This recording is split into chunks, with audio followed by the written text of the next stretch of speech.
Hi ಎಲ್ರಿಗೂ ನಮಸ್ಕಾರ. ನನ್ನ ಹೆಸರು ಕಾರ್ತಿಕ್. ಈ ವಿಡಿಯೋನ ನೋಡ್ತಕ್ಕಂಥದ್ದು ಏನು ಅಂತಂದರೆ ಬುಕ್ ವ್ಯಾಲ್ಯೂ ಮತ್ತು ಪಿ ಬಿ ರೇಷಿಯೋ ಬಗ್ಗೆ ಕಂಪ್ಲೀಟಾಗಿ ನಾವು ಮಾತಾಡೋಣ. ಬುಕ್ ವ್ಯಾಲ್ಯೂ ಮತ್ತು ಪಿ ಬಿ ರೇಷಿಯೋ ತುಂಬಾ ಇಂಪಾರ್ಟೆಂಟ್ ಫ್ಯಾಕ್ಟರ್. ಒಂದು ಫಂಡಮೆಂಟಲ್ ಅನಾಲಿಸಿಸ್ ನಾವು ಮಾಡ್ತಾ ಇದ್ದೀವಿ ಅಂದರೆ ಒಂದು ಕಂಪನಿ ಬಗ್ಗೆ ಇದು ತುಂಬಾ ಇಂಪಾರ್ಟೆಂಟ್ ಫ್ಯಾಕ್ಟರ್ ಆಗಿರುತ್ತೆ. ಒಂದು ಸ್ಟಾಕ್ ಅಂಡರ್ ವ್ಯಾಲ್ಯೂಡ್ ಇದೆಯಾ, ಓವರ್ ವ್ಯಾಲ್ಯೂಡ್ ಇದೆಯಾ ಅಂತಕ್ಕಂಥದ್ದನ್ನು ಈ ಪ್ಯಾರಾಮೀಟರ್ ತುಂಬಾ ಚೆನ್ನಾಗಿ ನಮಗೆ ಇಂಡಿಕೇಟ್ ಮಾಡಿ ಹೇಳುತ್ತೆ. ಅದಕ್ಕೋಸ್ಕರ ಈ ವಿಡಿಯೋನಲ್ಲಿ ಇದ್ರ ಬಗ್ಗೆ ಕಂಪ್ಲೀಟಾಗಿ ನಾವು ನೋಡ್ತಾ ಹೋಗೋಣ. ಲಾಸ್ಟ್ ವಿಡಿಯೋನಲ್ಲಿ ನಾನು EPS ಅಂದ್ರೇನು, ಪಿ ಇ ರೇಷಿಯೋಸ್ ಅಂದ್ರೇನು, ROE ಅಂದ್ರೇನು, ROCE ಅಂದ್ರೇನು ಇದ್ರ ಬಗ್ಗೆ ಎಲ್ಲ ಕಂಪ್ಲೀಟಾಗಿ ಎಕ್ಸ್ಪ್ಲೈನ್ ಮಾಡಿ ನಾನು ಹಾಕಿದ್ದೆ. ಡೆಪ್ಟ್ ಆನ್ ಈಕ್ವಿಟಿ ಅಂದ್ರೇನು ಅಂತ ಕೂಡ ನೀಟಾಗಿ ನಾನು ಹೇಳಿದ್ದೆ. ನೀವು ಲಾಸ್ಟ್ ವಿಡಿಯೋನ ನೋಡಿರಲಿಲ್ಲ ಅಂತಂದರೆ ಲಾಸ್ಟ್ 2 ವಿಡಿಯೋಸ್ ಇದೆ. ಅದು ಆಲ್ಮೋಸ್ಟ್ 2 ವಿಡಿಯೋ ಅಂತ ಸೇರೋದು 17 ನಿಮಿಷ ಬರ್ಬೋದೇನೋ. ಅದನ್ನು ನೋಡಿಬಿಟ್ಟು ಈ ವಿಡಿಯೋನ ನೀವು ಕಂಪ್ಲೀಟ್ ಮಾಡಿದ್ರೆ ತುಂಬಾ ಹೆಲ್ಪ್ಫುಲ್ ಆಗಿರುತ್ತೆ.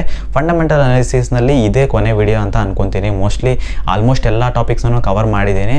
ಒಂದು ಫಂಡಮೆಂಟಲ್ ಅನಾಲಿಸಿಸ್ನ ಪರ್ಫೆಕ್ಟಾಗಿ ಲೈವ್ ಆಗಿ ಹೇಗೆ ಮಾಡ್ತಕ್ಕಂಥದ್ದು ಅನ್ನೋದನ್ನು ನಾನು ನೆಕ್ಸ್ಟ್ ವಿಡಿಯೋನಲ್ಲಿ ಅಪ್ಲೋಡ್ ಮಾಡ್ತೀನಿ. ಸೊ ನಮ್ಮ ಚಾನಲ್ನ ಸಬ್ಸ್ಕ್ರೈಬ್ ಮಾಡಿ ಇಟ್ಕೊಂಡಿರಿ. ನೆಕ್ಸ್ಟ್ ವಿಡಿಯೋ ಬರುವಾಗ ನಿಮಗೆ ಕೂಡ ನೋಟಿಫಿಕೇಶನ್ ಬಂದು ಸೇರುತ್ತೆ. ಆ ಬೆಲ್ ಐಕಾನ್ನ ಪ್ರೆಸ್ ಮಾಡಿದರೆ, ಸೊ ಪ್ರೆಸ್ ಮಾಡೋದು ಮರಿಬೇಡಿ.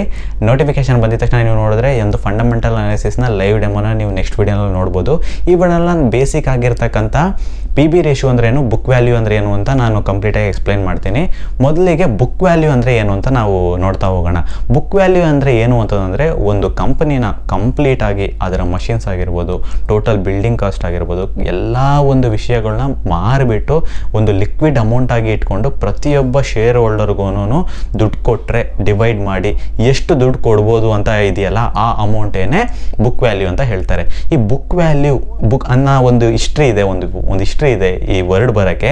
ಬುಕ್ ವ್ಯಾಲ್ಯೂ ಅಂತಕ್ಕಂಥದ್ದು ಏನು ರೆಪ್ರೆಸೆಂಟ್ ಮಾಡುತ್ತೆ ಅಂತಂದರೆ, ಆಗಿನ ಕಾಲದಲ್ಲಿ ಎಲ್ಲ ರೀತಿಯಾದ ಅಸೆಟ್ಸ್ ಎಲ್ಲ ಇರ್ತಿದ್ವಲ್ಲ, ಈ ಕಂಪನಿನ ಅಸೆಟ್ಸ್ ಎಲ್ಲ, ಅದನ್ನೆಲ್ಲ ಬ್ಯಾಂಕಿಂಗ್ ಟರ್ಮ್ಸಲ್ಲಿ ಬುಕ್ಸ್ನಲ್ಲೆಲ್ಲ ನೋಟ್ ಮಾಡ್ತಾ ಹೋಗ್ತಿದ್ದಾರಂತೆ. ಅದರಿಂದಾಗಿ ಅದನ್ನು ಬುಕ್ ವ್ಯಾಲ್ಯೂ ಅಂತ ಹೇಳ್ತಾ ಬಂದಿದ್ದಾರೆ. ಇವಾಗ್ಲೂ ಕೂಡ ಅದೇ ಟರ್ಮಿನಾಲಜಿನ ಯೂಸ್ ಮಾಡ್ತೀರಾ ಅಂತ ನೆನ್ಪಿಟ್ಕೊಳ್ಳಿ. ಬುಕ್ ವ್ಯಾಲ್ಯೂ ಅಂತಕ್ಕಂಥದ್ದನ್ನ ಹೇಗೆ ಕಂಡುಹಿಡಿತಾರೆ ಅಂತಂದರೆ, ಅದಕ್ಕೆ ಇರ್ತಕ್ಕಂಥ ಫಾರ್ಮುಲಾ ಬಂದ್ಬಿಟ್ಟು ಈ ಬುಕ್ ವ್ಯಾಲ್ಯೂನ 1 ಪರ್ ಶೇರ್ ಹೇಳ್ತಾರಲ್ಲ, ಅದಕ್ಕೇನೆ ಬುಕ್ ವ್ಯಾಲ್ಯೂ ಪರ್ ಶೇರ್ ಅಂತ ಹೇಳ್ತಾರೆ. ಈ ಬುಕ್ ವ್ಯಾಲ್ಯೂ ಪರ್ ಶೇರ್ಗೆ ಏನು ಫಾರ್ಮುಲಾ ಅಂತಂದರೆ, ಎಲ್ಲ ರೀತಿಯಾದ ಬಂಡವಾಳ ಹಾಕಿರ್ತಕ್ಕಂಥ ಒಂದು ಅಮೌಂಟ್ ಇದೆಯಲ್ಲ, ಅದನ್ನು ನ್ಯೂಮರೇಟರಲ್ಲಿ ಇಟ್ಕೊಂಡು ಡಿವೈಡೆಡ್ ಬೈ ಔಟ್ಸ್ಟ್ಯಾಂಡಿಂಗ್ ಸ್ಟಾಕ್ಸು ಅಥವಾ ಔಟ್ಸ್ಟ್ಯಾಂಡಿಂಗ್ ಶೇರ್ಸು ಪಬ್ಲಿಕ್ಕಾಗಿ ಎಷ್ಟನ್ನ ಬಿಟ್ಟಿದ್ದಾರೆ, ಬಿಡುಗಡೆ ಮಾಡಿದ್ದಾರೆ, ಆ ಶೇರ್ಸ್ನ ನಂಬರ್ನ ಹಾಕಿದ್ರೆ ನಮಗೆ ಒಂದು ಶೇರ್ಗೆ ಎಷ್ಟು ಬುಕ್ ವ್ಯಾಲ್ಯೂ ನಮಗೆ ಸಿಗುತ್ತೆ ಅಂತ ಗೊತ್ತಾಗುತ್ತೆ. ಆ ಬುಕ್ ವ್ಯಾಲ್ಯೂ ಒಂದು ಪರ್ಟಿಕ್ಯುಲರ್ ಸ್ಟಾಕಿಗೆ ಎಷ್ಟು ಬುಕ್ ವ್ಯಾಲ್ಯೂ ಸಿಗುತ್ತೆ ಅಂತ ನಮಗೆ ಗೊತ್ತಾಗ್ತಾ ಹೋಗುತ್ತೆ. ಈ ಬುಕ್ ವ್ಯಾಲ್ಯೂನ ಇಟ್ಕೊಂಡು ನಾವು ಪಿ ಬಿ ರೇಷಿಯೋ ಅನ್ನೋದನ್ನು ಕಂಡುಹಿಡಿತೀವಿ. ಫಾರ್ ಎಕ್ಸಾಂಪಲ್, ಒಂದು ಕಂಪನಿನ ಒಂದು ಶೇರ್ಗೆ ಬುಕ್ ವ್ಯಾಲ್ಯೂ ಒಂದು 200 ರೂಪೀಸ್ ಬಂತು ಅಂತ ಅಂದ್ಕೊಳ್ಳಿ. ಬಟ್ ಆ ಶೇರ್ನ ಸ್ಟಾಕ್ ಮಾರ್ಕೆಟ್ನಲ್ಲಿ ಈಗಿನ ಪ್ರೈಸ್ ಎಷ್ಟಿದೆ ಅಂತಂದರೆ ಅದನ್ನು 200 ಇದೆ ಅಂತ ಅನ್ಕೊಳ್ಳಿ. ಇದನ್ನ ಪಿ ಬಿ ರೇಷಿಯೋನ ಹೇಗೆ ಕ್ಯಾಲ್ಕುಲೇಟ್ ಮಾಡ್ತಾರೆ ಅಂತಂದ್ರೆ, current market price divided by book value ಅಂದರೆ ಸಿಂಗಲ್ ಶೇರ್ನ ಬುಕ್ ವ್ಯಾಲ್ಯೂ ಅಂತ ಹಾಕಿದ್ರೆ ನಮಗೆ 200 ಡಿವೈಡೆಡ್ ಬೈ 200 ಆಗ್ತಾ ಹೋದ್ರೆ ನಮಗೆ ಎಷ್ಟು ಸಿಗುತ್ತೆ? 1 ಅಂತ ಸಿಗುತ್ತೆ. 1 ಅಂತಕ್ಕಂಥದ್ದು ಏನನ್ನ ರೆಪ್ರೆಸೆಂಟ್ ಮಾಡುತ್ತೆ ಅಂತಂದ್ರೆ, ನೀನು ತಗೊಳ್ತಾ ಇರ್ತಕ್ಕಂಥ ಸ್ಟಾಕ್ನ ಪ್ರೈಸ್ ಕೂಡ ಸೇಮ್ ಇದೆ, book value of the stock ಕೂಡ ಸೇಮ್ ಇದೆ. ಅದರಿಂದಾಗಿ ನೀನು ಇನ್ವೆಸ್ಟ್ ಮಾಡ್ತಕ್ಕಂಥದ್ದು ಸೇಫ್ ಆಗೇನೆ ಇದೆ. ಇನ್ ಕೇಸ್ ಏನಾರ ಕಂಪನಿ ಮುಚ್ಚೋಗ್ಬಿಟ್ಟು ಟೋಟಲ್ ಲಿಕ್ವಿಡ್ ಫಂಡ್ನ ತೊಗೊಂಬಂದು ನಿನ್ನ ಶೇರ್ಗೆ ಕೊಟ್ಟರೆ ನೀನು ಹಾಕಿರ್ತಕ್ಕಂಥ ದುಡ್ಡು ಬರುತ್ತೆ ಅನ್ನೋದನ್ನ ರೆಪ್ರೆಸೆಂಟ್ ಮಾಡುತ್ತೆ. ಅಂದರೆ ಮಾರ್ಕೆಟ್ ಪ್ರೈಸ್, ಬುಕ್ ವ್ಯಾಲ್ಯೂ ಎರಡೂ ಸೇಮ್ ಇದೆ ಅಂತಕ್ಕಂಥದ್ದನ್ನ ರೆಪ್ರೆಸೆಂಟ್ ಮಾಡುತ್ತೆ. ಇನ್ ಕೇಸ್ ಏನಾದರೂ 1 ಒಳಗಡೆ ಪಿ ಬಿ ರೇಷಿಯೋ ಬಂತು ಅಂತಂದ್ರೆ ಏನು ಅರ್ಥ ಅಂತಂದ್ರೆ, ಅದು ಅಂಡರ್ ವ್ಯಾಲ್ಯೂಡ್ ಸ್ಟಾಕ್ ಆಗಿದೆ ಅಂತ ಅರ್ಥ. ಅಂಡರ್ ವ್ಯಾಲ್ಯೂಡ್ ಸ್ಟಾಕ್ ಅಂತ ಹೇಗೆ ಹೇಳ್ತಾರೆ ಅಂತಂದ್ರೆ, ಈ book value for example 200 rupees ಏನಾದ್ರೂ ಈಗಿನ ಮಾರ್ಕೆಟ್ ಪ್ರೈಸ್ ಆಗಿದ್ದು, ಬುಕ್ ವ್ಯಾಲ್ಯೂ ಬಂದ್ಬಿಟ್ಟು 300 ರೂಪೀಸ್ ಇದ್ರೆ ಅವಾಗ ಅಫ್ಕೋರ್ಸ್ 0. ಸಮಥಿಂಗ್ ಬರ್ತಾ ಹೋಗುತ್ತೆ ಪಿ ಬಿ ರೇಷಿಯೋ. ಅದರಿಂದಾಗಿ ಏನು ಅರ್ಥ ಅಂತಂದರೆ, ಆ ಸ್ಟಾಕು ನೀನು ಕೊಟ್ಟು ತಗೊಂತೀಯಲ್ಲ, ಅದಕ್ಕಿಂತ ಜಾಸ್ತಿನೇ ನೀನು ಆ ಕಂಪ್ನಿನ ಮುಚ್ಚಿಬಿಟ್ಟು ನಿನಗೆ ಕೊಟ್ಟರು ಕೂಡ ಅದಕ್ಕಿಂತ ಜಾಸ್ತಿನೇ ಕೊಡ್ತಾರೆ ಅಂತ ರೆಪ್ರೆಸೆಂಟ್ ಮಾಡುತ್ತೆ. ಹಂಗಂದ್ರೆ ಏನರ್ಥ? ಅಂಡರ್ ವ್ಯಾಲ್ಯೂಡ್ ಸ್ಟಾಕ್ ಅನ್ನೋದನ್ನ ಮೀನಿಂಗ್ ಕೊಡ್ತಾ ಹೋಗುತ್ತೆ. ಇನ್ ಕೇಸ್ ಏನಾದ್ರು 1ಗಿಂತ ಜಾಸ್ತಿ ಇತ್ತು ಅಂತಂದರೆ ಅದು ಓವರ್ ವ್ಯಾಲ್ಯೂಡ್ ಸ್ಟಾಕ್ ಅಂತ ಹೇಳ್ತಾರೆ. ಓವರ್ ವ್ಯಾಲ್ಯೂಡ್ ಸ್ಟಾಕ್ ಅಂತಂದರೆ, ನೀನು ತಗೊಳ್ತಿದೆಯಲ್ಲ ಆ ಸ್ಟಾಕು, ಅದಕ್ಕಿಂತ ಇನ್ ಕೇಸ್ ಏನಾದ್ರು ಕಂಪ್ನಿ ಮುಚ್ಚಿಬಿಟ್ಟು ನಿನಗೆ ದುಡ್ಡು ಕೊಟ್ಟರೆ ನೀನು ಹಾಕಿರ್ತಕ್ಕಂಥ ದುಡ್ಡು ಕೂಡ ಸಿಗಲ್ಲ ಅಂತ ಹೇಳ್ತಾರಲ್ಲ, ಅದನ್ನೇ ಓವರ್ ವ್ಯಾಲ್ಯೂಡ್ ಅಂತ ಹೇಳ್ತಾರೆ. ಆ ಸ್ಟಾಕ್ ಆಲ್ರೆಡಿ ಓವರ್ ವ್ಯಾಲ್ಯೂಡ್ ಇದೆ, ನೀನು ತಗೊಳ್ತೀಯಾ ಇಲ್ವಾ ಅಂತ ನೀನು ನೋಡ್ಕ ಅಂತ ಹೇಳುತ್ತೆ. ಇದು ಏನು? P B ratio. ಈ ಪಿ ಬಿ ರೇಷಿಯೋನ ನಾವು ಕ್ಯಾಲ್ಕುಲೇಟ್ ಮಾಡಿ ಮೈಂಡ್ನಲ್ಲಿ ಇಟ್ಕೊಂಡು ನಾವು ಬುಕ್ ವ್ಯಾಲ್ಯೂಸ್ನ ಇಟ್ಕೊಂಡು ನಾವು ಒಂದು ಸ್ಟಾಕ್ನ ಪರ್ಟಿಕ್ಯುಲರ್ ಸ್ಟಾಕ್ನ ಪಿಕ್ ಮಾಡೋಕ್ಕಾಗಲ್ಲ. ನಾವು ಪಿಕ್ ಮಾಡುವಾಗ ಸರ್ಟೈನ್ ಡಿಮೆರಿಟ್ಸ್ ಇದೆ. ಆ ಡಿಮೆರಿಟ್ಸ್ ಏನು ಅಂತ ನಾವು ಕಂಪ್ಲೀಟಾಗಿ ನೋಡ್ತಾ ಹೋಗೋಣ. ಮೊದಲನೇ ಡಿಮೆರಿಟ್ ಏನಂತಂದರೆ, ನಾವು ಈ ಬುಕ್ ವ್ಯಾಲ್ಯೂನ ಕ್ಯಾಲ್ಕುಲೇಟ್ ಮಾಡ್ತೀವಲ್ಲ, ಆ capital amount total worth divided by outstanding stock ಅಂತ ಹಾಕಿದ್ವಲ್ಲ, ಆ ಟೋಟಲ್ ವರ್ತ್ನಲ್ಲಿ ಯಾವುದೇ ರೀತಿಯಾದ ಡೆಪ್ಟ್ನ ಅವ್ರು ಇನ್ಕ್ಲೂಡ್ ಮಾಡಿರಲ್ಲ. ಒಂದು ಕಂಪನಿ ಆಲ್ರೆಡಿ ಒಂದು ಸಾಲದಲ್ಲಿ ರನ್ ಆಗ್ತಿದೆ ಅಂತ ಅನ್ಕೊಳ್ಳಿ. ಆ ಸಾಲ ಬಂದು ಈಗ ಒಂದು 25,000 ರೂಪಾಯಿ ಬಂಡವಾಳ ಹಾಕಿ ಒಂದು ಕಂಪ್ನಿ ರನ್ ಆಗ್ತಿದೆ ಅಂದರೆ ಒಂದು 30,000 ಸಾಲದಲ್ಲಿದೆ ಅಂತಂದರೆ 5,000 ಮಾತ್ರ ಟೋಟಲ್ ಕ್ಯಾಪಿಟಲ್ ಅವ್ರ ಹತ್ರ ಇರುತ್ತೆ. ಆ 5,000 ಮಾತ್ರ ಅಲ್ಲಿ ಹಾಕ್ತಾ ಹೋಗ್ತಾರೆ. ಅದರಿಂದಾಗಿ ಸಾಲನ ಇನ್ಕ್ಲೂಡ್ ಮಾಡ್ಕೊಳ್ದಲ್ಲೇ ಇರೋದ್ರಿಂದ ನಾವು ತುಂಬ ಯೋಚನೆ ಮಾಡಬೇಕಾಗುತ್ತೆ. ನಾವು ಈ ಪಿ ಬಿ ರೇಷಿಯೋಸ್ ಜೊತೆ ನಾವು ಈಕ್ವಿಟಿ ಆ್ಯಂಡ್ ಡೆಪ್ಟ್ ರೇಷಿಯೋನು ಕೂಡ ನಾವು ಮಾತಾಡ್ತಾ ಹೋಗ್ಬೇಕಾಗುತ್ತೆ. ಈ ಈಕ್ವಿಟಿ ಆ್ಯಂಡ್ ಡೆಪ್ಟ್ ರೇಷಿಯೋ 1 ಒಳಗಡೆ ಇದ್ದು ಅದರ ಜೊತೆ ಈ ಬುಕ್ ವ್ಯಾಲ್ಯೂ ಕೂಡ ಜಾಸ್ತಿ ಇದ್ದು ಅದಾದಮೇಲೆ ಪಿ ಬಿ ರೇಷಿಯೋ ಬಂದು ಕಡಿಮೆ ಇದ್ದರೆ ಅಂಥ ಟೈಮ್ನಲ್ಲಿ ಏನಂತ ಅರ್ಥ, ಆ ಸ್ಟಾಕು ನಿಜವಾಗ್ಲೂ ಒಂದು ಅಂಡರ್ ವ್ಯಾಲ್ಯೂಡ್ ಸ್ಟಾಕ್ ಇದೆ ಅಂತ ಅರ್ಥ. ಸೊ ಅದರಿಂದಾಗಿ ಈಕ್ವಿಟಿ ಆ್ಯಂಡ್ ಡೆಪ್ಟ್ ರೇಷಿಯೋ ಜೊತೆಗೆ ಈ ಪಿ ಬಿ ರೇಷಿಯೋ ಅದಾದಮೇಲೆ ಬುಕ್ ವ್ಯಾಲ್ಯೂ ಈ ಮೂರನ್ನ ಇಟ್ಕೊಂಡು ನೋಡಿದ್ರೆ ಮತ್ತೆ ನಮಗೆ ಕ್ಲಾರಿಟಿ ಸಿಗ್ತಾ ಹೋಗುತ್ತೆ. ಈ ಈಕ್ವಿಟಿ ಆ್ಯಂಡ್ ಡೆಪ್ಟ್ ಅಂದರೆ ಏನು ಅಂತ ನಿಮ್ಗೆ ಗೊತ್ತಿಲ್ಲ ಅಂತಂದರೆ, ಆ ರೇಷಿಯೋಸ್ನ ಹೆಂಗೆ ಫೈಂಡ್ ಔಟ್ ಮಾಡೋದು ಅಂತ ಗೊತ್ತಿಲ್ಲ ಅಂದರೆ ನಾನು ಲಾಸ್ಟ್ ವೀಡಿಯೋನಲ್ಲಿ ಕಂಪ್ಲೀಟಾಗಿ ಎಕ್ಸ್ಪ್ಲೈನ್ ಮಾಡಿ ಹಾಕಿದ್ದೀನಿ.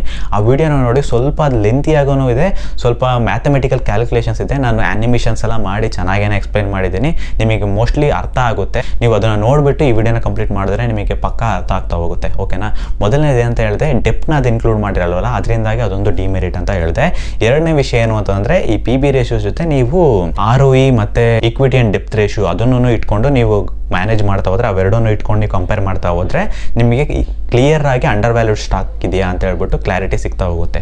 ಮೂರನೇ ವಿಷಯ ಏನು ಅಂತಂದರೆ, ಪಿ ಬಿ ರೇಷಿಯೋ ಮತ್ತು ಬುಕ್ ವ್ಯಾಲ್ಯೂ ಏನನ್ನ ಇನ್ಕ್ಲೂಡ್ ಮಾಡಿರಲ್ಲ ಅಂದರೆ ಇಂಟ್ಯಾಂಜಿಬಲ್ ಅಸೆಟ್ಸ್ ಅಂತ ಹೇಳ್ತಾರೆ. ಈ ಇಂಟ್ಯಾಂಜಿಬಲ್ ಅಸೆಟ್ಸ್ ಏನನ್ನ ರೆಫರ್ ಮಾಡುತ್ತೆ ಅಂತಂದರೆ, ಕಂಪನಿಗೆ ಇರ್ತಕ್ಕಂಥ ಬ್ರ್ಯಾಂಡ್ ವ್ಯಾಲ್ಯೂಸ್ ಆಗಿರ್ಬೋದು ಮೊದಲನೇ ವಿಷಯ. ಅದನ್ನು ಇದು ಕ್ಯಾಪಿಟಲ್ ಒಳಗಡೆ ಇನ್ಕ್ಲೂಡ್ ಮಾಡೋಕ್ಕಾಗಲ್ಲ ಅಲ್ವಾ. ಜೊತೆಗೆ ಆ ಎಂಪ್ಲಾಯೀಸ್ನ ಟ್ಯಾಲೆಂಟ್ನೆಸ್ ಇರ್ಬೋದು, ಅಲ್ಲಿ ವರ್ಕ್ ಮಾಡ್ತಕ್ಕಂಥ ಎಂಪ್ಲಾಯೀಸು ಒಳ್ಳೆ ಟ್ಯಾಲೆಂಟೆಡ್ ಇಂಡಿವಿಜುವಲ್ಸ್ ಇರ್ಬೋದು, ಕಂಪ್ನಿ ಮುಂದೆ ಗ್ರೋ ಆದರೂ ಆಗ್ಬೋದಲ್ಲ, ಆ ಥರ ಇರ್ಬೋದು. ಈಗ ಆಪಲ್ ಕಂಪ್ನಿನೇ ಆಗಲಿ, ನಾವು ಯಾಕೆ ಪರ್ಚೇಸ್ ಮಾಡ್ತೀವಿ ಅಂತಂದರೆ ಆ ಬ್ರ್ಯಾಂಡ್ ವ್ಯಾಲ್ಯೂ ಅಲ್ವಾ. ಈ ಫೋನ್ಸ್ ಆಗಿರ್ಬೋದು ಅವನ್ನೆಲ್ಲ ಏನಕ್ಕೆ ಪರ್ಚೇಸ್ ಮಾಡ್ತೀವಿ ಅಂದರೆ ಬ್ರ್ಯಾಂಡ್ ವ್ಯಾಲ್ಯೂ ಇರುತ್ತೆ ಅಂತ ನಾವು ಪರ್ಚೇಸ್ ಮಾಡ್ತೀವಿ. ಇದರಲ್ಲಿ ಬ್ರ್ಯಾಂಡ್ ವ್ಯಾಲ್ಯೂ ಇನ್ಕ್ಲೂಡ್ ಆಗಿಲ್ಲ, ಆ ಕಂಪನಿನ ಟ್ಯಾಲೆಂಟ್ನ ಇನ್ಕ್ಲೂಡ್ ಮಾಡಿಲ್ಲ, ಟೆಕ್ನಾಲಜೀಸ್ ಏನೇನು ಯೂಸ್ ಮಾಡ್ತಾರೆ ಅನ್ನೋದನ್ನ ಇನ್ಕ್ಲೂಡ್ ಮಾಡಿಲ್ಲ. ಕಂಪ್ಲೀಟಾಗಿ ಈ ಮಷಿನರೀಸು ಅದರ ಅಸೆಟ್ನ ಇಟ್ಕೊಂಡು ಮಾತಾಡೋದ್ರಿಂದ ನಾವು ಅಷ್ಟನ್ನ ಮಾತ್ರ ಇಟ್ಕೊಂಡು ಈ ಕಂಪನಿ ಅಂಡರ್ ವ್ಯಾಲ್ಯೂಡ್ ಇದೆಯಾ ಅಂತ ನಾವು ಜಡ್ಜ್ ಮಾಡೋಕ್ಕಾಗಲ್ಲ. ಫ್ಯೂಚರ್ನಲ್ಲಿ ಮೇ ಬಿ ಗ್ರೋ ಆಗ್ತಾ ಹೋಗ್ಬೋದು. ಅದಾದಮೇಲೆ ನಾಲ್ಕನೇ ವಿಷಯ ಏನು ಅಂತಂದರೆ, ಆ ಕಂಪನಿ ಯಾವ ಸೆಕ್ಟರ್ನಲ್ಲಿ ಇದೆ ಅನ್ನೋದ್ರ ಮೇಲೆ ಡಿಪೆಂಡ್ ಆಗ್ತಾ ಹೋಗುತ್ತೆ ಅಂತ ನೆನ್ಪಿಟ್ಕೊಳ್ಳಿ. ಒಂದು ಕಂಪನಿ ಆಟೋಮೊಬೈಲ್ ಸೆಕ್ಟರ್ ಇದೆ ಅಂತಂದರೆ ಆ ಸೆಕ್ಟರ್ಗೆ ಮೇ ಬಿ ಮಷಿನರೀಸ್ ಎಲ್ಲ ತುಂಬ ಉಪಯೋಗ ಇರ್ಬೋದು. ಒಂದು ಮಷಿನ್ನ ಅಥವಾ ಒಂದು ಕಾರ್ನ ಬಿಲ್ಡ್ ಮಾಡಬೇಕು ಅಂತಂದರೆ ಎಷ್ಟು ಎಕ್ವಿಪ್ಮೆಂಟ್ಸ್ ಬೇಕು, ಎಷ್ಟು ಮಷಿನ್ಸ್ ಬೇಕು ಅನ್ನೋದನ್ನು ನೆನ್ಪಿಟ್ಕೊಳ್ಳಿ. ಅದನ್ನೆಲ್ಲ ಪರ್ಚೇಸ್ ಮಾಡಬೇಕು ಅಂದರೆ ಅಫ್ಕೋರ್ಸ್ ಆ ಕಂಪನಿ ಬಂದು ಡೆಪ್ಟ್ಗೆ ಹೋಗಲೇಬೇಕು, ಸಾಲಕ್ಕೆ ಹೋಗಲೇಬೇಕು. ಸಾಲಕ್ಕೆ ಹೋಯಿತು ಅಂತಂದರೆ ಈಕ್ವಿಟಿ ಆ್ಯಂಡ್ ಡೆಪ್ತ್ ರೇಷಿಯೋ ಜಾಸ್ತಿ ಆಗೇ ಆಗುತ್ತೆ. ಅದರಿಂದಾಗಿ ಅದು ವರ್ತಿಲ್ಲ ಆ ಕಂಪನಿ ಅಂತ ನಾವು ಡಿಸೈಡ್ ಮಾಡೋಕ್ಕಾಗಲ್ಲ ಅಲ್ವಾ. ಅಂಥ ಟೈಮ್ನಲ್ಲಿ ಯಾವ ಸೆಕ್ಟರ್ನಲ್ಲಿದೆಯೋ ಅದೇ ಸೆಕ್ಟರ್ನಲ್ಲಿರ್ತಕ್ಕಂಥ ಕಂಪನಿ ಜೊತೆ ನಾವು ಕಂಪೇರ್ ಮಾಡ್ತಾ ಹೋಗಬೇಕಾಗುತ್ತೆ. ಇನ್ ಕೇಸ್ ಏನಾದರೂ ಟಾಟಾ ಮೋಟರ್ಸ್ ತಗೊಂಡ್ರೆ ಅಶೋಕ್ ಲೇಲ್ಯಾಂಡ್ ಜೊತೆ ನಾವು ಕಂಪೇರ್ ಮಾಡಿ ನೋಡಿದಾಗ ನಮಗೆ ಕ್ಲಿಯರ್ ಆಗಿ ಅರ್ಥ ಆಗ್ತಾ ಹೋಗುತ್ತೆ. ಡೆಪ್ನಲ್ಲಿ ಎಷ್ಟಿದೆ, ಪಿ ಬಿ ರೇಷಿಯೋ ಎಷ್ಟಿದೆ, ಅದು ಕೊಡ್ತಕ್ಕಂಥ ಬುಕ್ ವ್ಯಾಲ್ಯೂ ಎಷ್ಟಿದೆಲ್ಲ ಕ್ಲಿಯರ್ ಆಗಿ ಅರ್ಥ ಹೋಗುತ್ತೆ. ನೀವು ಕಂಪೇರ್ ಮಾಡುವಾಗ ಸೇಮ್ ಸೆಕ್ಟರ್ನ ಇರತಕ್ಕಂಥ ಕಂಪನಿನ ನೀವು ಕಂಪೇರ್ ಮಾಡ್ತಾ ಹೋಗಿ. ಅದಾದಮೇಲೆ ಈ IT ಸೆಕ್ಟರ್ ಕಂಪನಿ ಇದೆ ಅಂತ ಅನ್ಕೊಳ್ಳಿ, ಅದಕ್ಕೆ ತುಂಬ ಬಂಡವಾಳ ಬೇಕಾಗಲ್ಲ. ಈ ಥರ ಮಷಿನರೀಸ್ ಎಲ್ಲ ತರ್ತಕ್ಕಂಥ ಅವಶ್ಯಕತೆ ಇಲ್ವಲ್ಲ. ಅವ್ರಿಗೇನು ಸರ್ವರ್ ಬೇಕು, ಲ್ಯಾಪ್ಟಾಪ್ಸ್ ಬೇಕು, ಇಷ್ಟು ಮಾತ್ರನೇ ಅವರ ಬಂಡವಾಳ ಆಗಿರುತ್ತೆ. ಅದರಿಂದಾಗಿ ಅವ್ರಿಗೆ ಯಾವುದೇ ರೀತಿಯಾದ ಡೆಪ್ಟ್ಗೆ ಹೋಗ್ತಕ್ಕಂಥ ಅವಶ್ಯಕತೆ ಇಲ್ಲ. ಅದಾದಮೇಲೆ ಅವರಿಗೆ ನಾನು ನೆಟ್ ಕ್ಯಾಪಿಟಲ್ ಅಂತ ಹೇಳಿದ್ನಲ್ಲ, ಆ ಕ್ಯಾಪಿಟಲ್ ಕೂಡ ಕಡಿಮೆ ಇರುತ್ತೆ IT ಕಂಪ್ನೀಸ್ದು. ಬಟ್ ಫ್ಯೂಚರ್ ಅದು ಗ್ರೋ ಆದರೂ ಆಗ್ಬೋದು. ಬಟ್ ಈ ಆಟೋಮೊಬೈಲ್ ಸೆಕ್ಟರ್ದು, ಈ ಟಾಟಾ ಮೋಟಾರ್ಸೇ ಆಗಲಿ, ಯಾವುದೇ ರೀತಿಯಾದ ಡೆಪ್ಟ್ ಇಲ್ದಲೇ ಆ ಕಂಪನಿನೇ ಇನ್ವೆಸ್ಟ್ ಮಾಡ್ಕೊಂಡಿದೆ ಅಂತ ಅಂದ್ರೂ ಆ ಕಂಪನಿನ ಒಂದು ಬುಕ್ ವ್ಯಾಲ್ಯೂ ತುಂಬಾ ಜಾಸ್ತಿ ಕೊಡ್ತಾ ಹೋಗ್ಬೋದು. ಯಾಕಂತಂದರೆ ಅದರದ್ದು ಅಸೆಟ್ ಅಷ್ಟಿದೆ. ಬರೀ ಅಸೆಟ್ನ ಇಟ್ಕೊಂಡು ಮಾತಾಡೋದ್ರಿಂದ ನಮಗೆ ಇಲ್ಲಿ ನಾವು ಮಿಸ್ಗೈಡ್ ಆಗ್ತಕ್ಕಂಥ ಚಾನ್ಸಸ್ ಇರುತ್ತೆ. ಯಾಕಂತಂದರೆ ಟಾಟಾ ಮೋಟರ್ಸೇ ಅಂತಂದ್ರು ಅದರದ್ದು ತುಂಬ ವ್ಯಾಲ್ಯೂ ಇದೆ, ಕ್ಯಾಪಿಟಲ್ ಬಂದು ತುಂಬ ಇದೆ. ಯಾಕಂತಂದರೆ ಒಂದು ಮ್ಯಾನುಫ್ಯಾಕ್ಚರಿಂಗ್ ಕಾಸ್ಟ್ ಆಗಿರ್ಬೋದು, ಆ ಮಷಿನರೀಸ್ ಆಗಿರ್ಬೋದು, ಎಂಪ್ಲಾಯಿ ಕಾಸ್ಟ್ ಆಗಿರ್ಬೋದು, ತುಂಬ ಇನ್ವೆಸ್ಟ್ಮೆಂಟ್ ಮಾಡೋದ್ರಿಂದ ಆ ಕಂಪ್ನಿದು ಅಫ್ಕೋರ್ಸ್ ಬುಕ್ ವ್ಯಾಲ್ಯೂ ಜಾಸ್ತಿ ಬಂದೇ ಬರುತ್ತೆ. ಈಗ IT ಸೆಕ್ಟರ್ನಲ್ಲಿ ಯಾವುದೋ ಒಂದು ಕಂಪ್ನಿ ತೊಗೊಂಡ್ರೆ ಅದರದ್ದು ತುಂಬ ಅಸೆಟ್ ಇಲ್ದಲೇ ಇರೋದ್ರೆ ಅಫ್ಕೋರ್ಸ್ ಬುಕ್ ವ್ಯಾಲ್ಯೂ ಕಡಿಮೆ ಬಂದೇ ಬರುತ್ತೆ.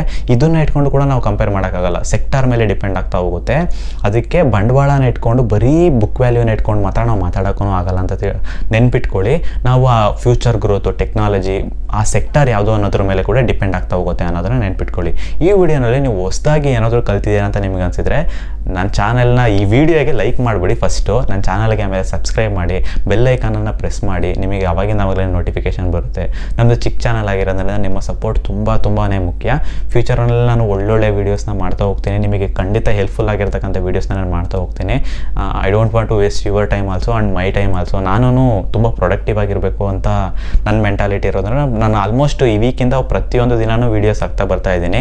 ಶೂಟ್ ಮಾಡೋದು, ಎಡಿಟ್ ಮಾಡೋದು, ಕಂಟೆಂಟ್ ಓದೋದು ಎಲ್ಲನೂ ಕೂಡ ನಾನು ಮಾಡ್ತಾ ಇದ್ದೀನಿ. ನಾನು ಆಲ್ಮೋಸ್ಟ್ ಪ್ರೊಡಕ್ಟಿವ್ ಆಗಿರ್ತೀನಿ. ನನ್ನ ವೀಡಿಯೋಸ್ ನೋಡೋದ್ರಿಂದ ನಿಮಗೂ ಒಳ್ಳೊಳ್ಳೆ ಕಂಟೆಂಟ್ಸ್ನ ನಾನು ಕೊಡ್ತಾ ಹೋಗ್ತೀನಿ. So thank you so much for watching. ನನ್ನ ಒಂದು ಹಳೆ ವಿಡಿಯೋ ಒಂದಿತ್ತು ಸ್ಟಾಕ್ ಮಾರ್ಕೆಟ್ ಬೇಸಿಕ್ಸ್ ಬಗ್ಗೆ, ನಾನು ಸುಮ್ಮನೆ ಮಾತಾಡಿ ಒಂದು ವಿಡಿಯೋ ಹಾಕಿದ್ದೆ. ಸ್ಟಾಕ್ ಮಾರ್ಕೆಟ್ನ ಫಸ್ಟ್ ವಿಡಿಯೋ ಅದೇನೇ, ಬಟ್ ಅದಕ್ಕೆ ತುಂಬ ಸಪೋರ್ಟ್ ಸಿಕ್ತು. ಆಲ್ಮೋಸ್ಟ್ ತುಂಬ ಸಬ್ಸ್ಕ್ರೈಬರ್ಸ್ ಆಗಿದ್ದೀರಾ ಆ ಒಂದು ವಿಡಿಯೋಯಿಂದನೇ. ಇದೇ ಥರ ನನ್ನ ಚಾನಲ್ಗೆ ಸಬ್ಸ್ಕ್ರೈಬ್ ಮಾಡಿಕೊಂಡು ಸಪೋರ್ಟ್ ಮಾಡಿ. ಅದಾದಮೇಲೆ ಮೋಸ್ಟ್ಲಿ ಬೇಸಿಕ್ಸ್ನ ಕವರ್ ಮಾಡಬೇಕು ಅಂತ ಅನಿಸುತ್ತೆ. ನಾನು ಆಲ್ರೆಡಿ ಇದಕ್ಕೆ ಜಂಪ್ ಆಗಿಬಿಟ್ಟಿದ್ದೀನಿ, ಒಂದು ಸ್ಟಾಕ್ನ ಪಿಕ್ ಮಾಡೋದೇನು ಹೇಗೆ ಅನ್ನೋ ಕಾನ್ಸೆಪ್ಟಿಗೆ ನಾನು ಜಂಪ್ ಆಗಿಬಿಟ್ಟಿದ್ದೀನಿ. ಬಟ್ ಬೇಸಿಕ್ಸ್ ತುಂಬಾ ಮುಖ್ಯ ಅನಿಸುತ್ತೆ. ನಾನು ಮೇ ಬಿ ಇದು ನಾಳೆ ಒಂದು ವಿಡಿಯೋ ಹಾಕ್ತೀನಿ ಹೇಗೆ ಪರ್ಟಿಕ್ಯುಲರ್ ಸ್ಟಾಕ್ನ ಅನಲೈಸ್ ಮಾಡೋದಂತ. ಅದಾದಮೇಲೆ ಬೇಸಿಕ್ಸ್ನ ಬಗ್ಗೆ ಮಾತಾಡ್ತಾ ಹೋಗ್ತೀನಿ. ಎಷ್ಟೊಂದು ಜನ ಬಿಗಿನರ್ಸ್ ಇರ್ತೀರಾ, ಬೇಸಿಕ್ಸ್ ಹೇಗೆ ಅನ್ನೋದನ್ನು ಕವರ್ ಮಾಡ್ತಾ ಹೋಗ್ತೀನಿ. ಈ NSE ಅಂದ್ರೇನು, BSE ಅಂದ್ರೇನು, ಟ್ರೇಡಿಂಗ್ ಅಕೌಂಟ್ಸ್ ಅಂದ್ರೇನು, ಇವೆಲ್ಲ ಕಾನ್ಸೆಪ್ಟ್ಸ್ ಗೊತ್ತಿರಲ್ಲ ಅಲ್ವಾ ನಮಗೆ. ನಾನು ಅದನ್ನು ಇನಿಷಿಯಲ್ ಡೇಸ್ನಲ್ಲಿ ಅದ್ರ ಬಗ್ಗೆ ಕಲ್ತ್ಕೊಂಡಿದ್ದೆ. ತುಂಬ ಮುಖ್ಯ ಆ ಫ್ಯಾಕ್ಟರ್ಸ್ ಕೂಡ, ಅದ್ರ ಬಗ್ಗೆನೂ ನಾನು ಮಾತಾಡ್ತಾ ಹೋಗ್ತೀನಿ ಫ್ಯೂಚರ್ನಲ್ಲಿ. ಸೊ ಈ ವಿಡಿಯೋ ನಿಮಗೆ ಹೆಲ್ಪ್ಫುಲ್ ಆಗಿದ್ದರೆ ಲೈಕ್ ಮಾಡಿ, ಶೇರ್ ಮಾಡಿ, ಕಮೆಂಟ್ ಮಾಡಿ, ನಿಮ್ಮ ಫ್ರೆಂಡ್ಸ್ನೂ ನನ್ನ ಚಾನಲಿಗೆ ಕರ್ಕೊಂಬಂದು ಸಬ್ಸ್ಕ್ರೈಬ್ ಮಾಡಿಸಿ. Thank you so much for watching. See you next video. Karthik.